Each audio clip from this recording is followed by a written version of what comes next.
এই নাও, একটা তোমার, একটা আমার, একটা তোমার, একটা আমার, একটা তোমার, একটা আমার। ওকে, এখন এখান থেকে এটা তোমার, এটা আমার, আর এটা তোমার। সমান ভাগ করেছি, এখন খেতে পারো।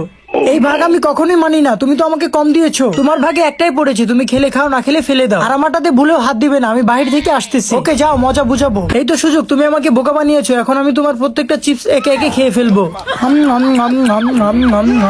তাড়াতাড়ি যাই, ডগি মনে হয় আমার চিপস গুলো আর আস্থা রাখেনি। হ্যাঁ হ্যাঁ, বিটকেল মনে হয় এসে পড়ছে, এখন কি করবো? আমার তো মাথায় কোনো বুদ্ধি আসছে না।